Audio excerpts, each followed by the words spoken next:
So after all that competition, which I got priced out, kind of blessing in disguise in a sense, I then thought to myself, okay, well, we are at a historical interest rate, basically it lowers, I don't think it's going to go lower around that time. And I want to be able to maintain my cash flow as the interest rate goes up.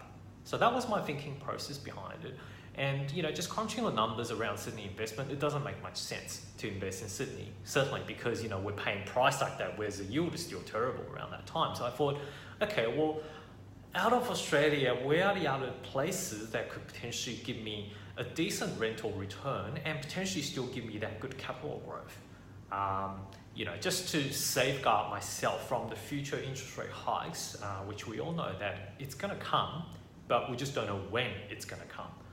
So historically, the average interest rate for Australia has been roughly about 7%.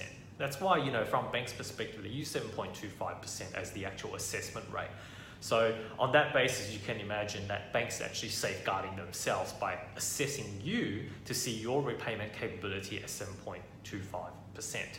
So using that as an indicator, I thought to myself, well, interest rate around that time was about just less than 5%, and it was very cheap money.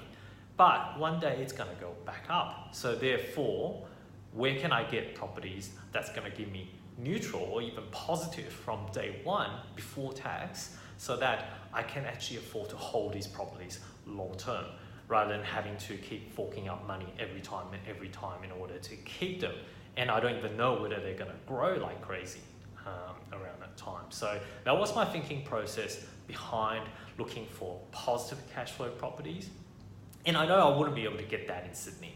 So I will certainly have to have a look at other states. And in that case, I know Melbourne at that time was also following Sydney's trend. So Melbourne's probably not the best around that time to be able to get positive properties.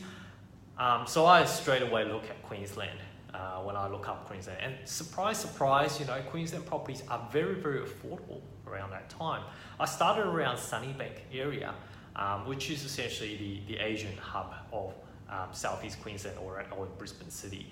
I started around Sunnybank area, rippling out looking at the surrounding suburbs, and to be honest, they were so cheap around that time because Sydney's already boomed. So Sydney price is already gone.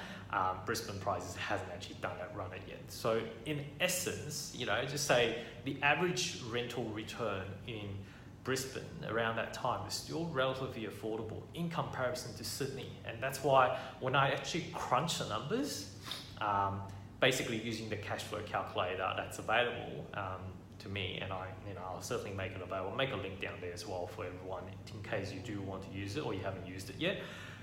Using the cash flow calculator, crunching the numbers, putting in the purchase price, putting in the rental yield, putting in the rent, which gives me the rental yield, and I can see that it just makes sense. We are investing with numbers today. We're not investing with sentiments. So to me, what I had to overcome is that mindset that Sydney is the only place that's going to make money. No, Melbourne's the place that made money too. Brisbane historically has also made money after these two markets have done the dash.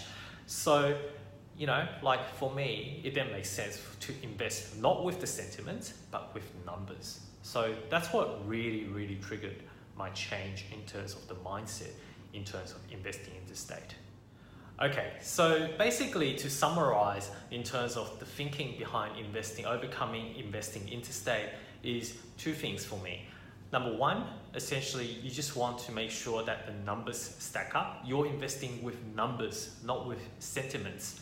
And number two, overcoming the mindset that only certain places will make money. So in this case, not just Sydney and Melbourne, for example, Brisbane in the historical sense has also made money. Perth, even Darwin to a degree, so certainly Tasmania. So lots of places in Australia will make money through property. And that's why it's important to overcome that concept, say you should only invest in Sydney and Melbourne are the only two markets. Because as soon as you look over that, then there's so much more opportunities available outside Sydney and Melbourne that you can invest in. That could be your first pot of gold, okay? So I hope you like it. I hope you find, if you've got any questions, just comment below, let me know. Otherwise, I will see you in another episode of Invest Power.